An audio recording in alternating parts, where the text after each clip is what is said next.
இந்த ஒரு பறவை பறக்கும் போது தூங்கிட்டு இருக்குமா. அதுவும் இது பறக்க ஆரம்பிச்சா கிட்டத்தட்ட ஒரு வாரம் வானத்திலே பறந்துட்டு இருக்குமா, தரையே இறங்காம.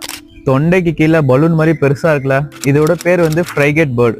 இந்த ரெட் கலர் பலூன் மாதிரி ஒரு பவுச் இருக்குல்ல, இது வந்து ஆண் இனத்தை கொண்ட சேர்ந்த பறவைகளுக்கு மட்டும் தான் இருக்குமா. இதுக்கு பேர் வந்து கூலர் பவுச். இது எதுக்கு யூஸ் பண்ணுனா மத்த ஃபீமேல் பேர்ட்ஸ் வந்து அட்ராக்ஷன் பண்றதுக்காக யூஸ் பண்ணும். சரி, இது எப்படி ஒரு வாரத்துக்கு வானத்துல பறக்குதுன்னு கேட்டீங்கன்னா, யூனி ஹெமிஸ்பெரிக் ஸ்லீப் இப்படிங்கிற ஒரு டாக்டிஸை யூஸ் பண்ணுமா. இது வானத்துல பறந்துட்டு இருக்கும்போது இந்த பேர்ட்ஸுக்கு 2 சைட் ஆஃப் பிரெயின் இருக்கும். ஒன் பார்ட் ஆஃப் பிரெயின் வந்து தூங்கிட்டு இருக்குமா, இன்னொரு பார்ட் ஆஃப் பிரெயின் வந்து கண்ட்ரோல் பண்ணிட்டு இருக்குமா நம்ம எப்படி பறக்கணுங்கிறத. அதே சமயம் முழிச்சிட்டு இருக்கப்ப சைக்கிள் ஆப்போசிட் ஆகும். இன்னொரு பிரெயின் வந்து தூங்கிட்டு இருக்கும், இந்த பிரெயின் வந்து முழிச்சிட்டு இருக்கும்.